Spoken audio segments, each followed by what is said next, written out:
We're talking to Kenny Shulson, who orchestrates Lasorda's Lair. He's out in Hawaii and giving us some insight into the Dodgers. You say you're a history major, so of course any discussion about Dodgers pitching has to begin with Sandy Koufax. Yeah. And when you put it in that perspective, I don't think anybody can ever do what Koufax did, although Pedro Martinez came close for a 3-year period. And maybe Tim Lincecum more recently. But what Clayton Kershaw is doing right now, I mean, tell us how good this guy is. And what I don't think most people realize is, the guy's 23 years old, and he's just gotten better and better every season. His walk rate's gone down, his strikeout rate's gone up. And, they were throwing out the Kershaw-Koufax comparisons, which are, really unfair for a young kid like that when he came up. But he's doing everything he can to live up to it. And, the Koufax with Drysdale were a great combination, and Dodger fans were hoping that Ruby De La Rosa becomes the right-handed version of the next great 1-2 punch. Saw some numbers yesterday that compared Kershaw's first 50 Major League innings and De La Rosa's 50 first Major League innings, and De La Rosa actually has better numbers across the board. So Dodger fans are holding their breath that the two of these guys stay healthy and the ownership mess gets cleaned up and they can lock these guys up long term.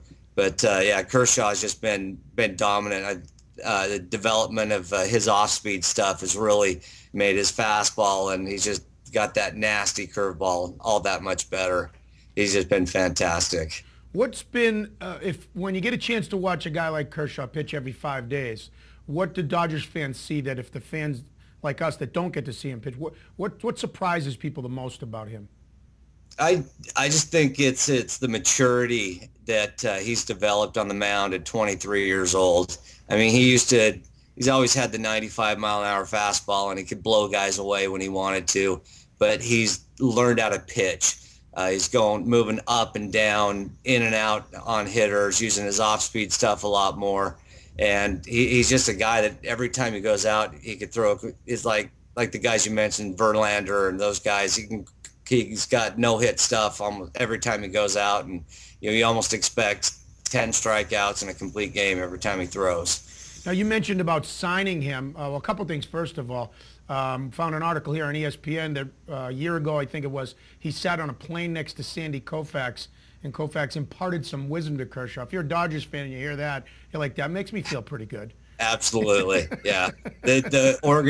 Sadly, the organization hasn't been real great to Sandy Koufax, but slowly they're starting to get him back involved. I mean, every spring training I see him at Mets camp, and it just makes my stomach turn, because I think he should be down at Dodger camp all spring just teaching those kids how to pitch. So didn't I hear a story that the last time Sandy Koufax came to an old-timers game or whatever, he struck everybody out, or some of the regular guys? What was that story? Isn't there a story? I'm not familiar with that, but that certainly wouldn't surprise me.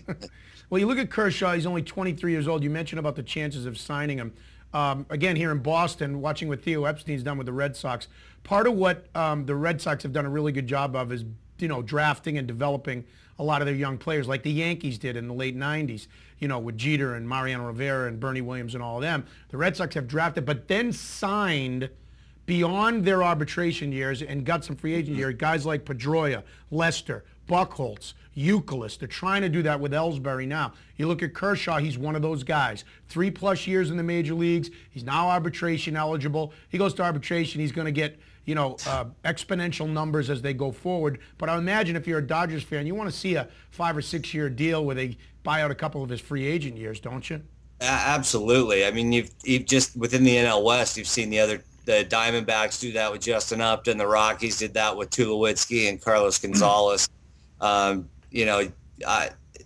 They've got to get him and Kemp locked up long term if they want to keep the fan base at all dedicated and happy to what's going on through this turmoil out there. I mean, these two are they're the offensive and pitching cornerstones of the franchise at 23 and 26 years old. What I really admire what Theo Epstein's done out there in Boston, because You know, he's seen the young talent. He's kept him. He hasn't traded him away at the deadline for a 2 or 3 month rental player. And then he's locked him up and, you know, bought out those first couple of years of arbitration and free agency. And so you're really getting those guys at a great value, I think.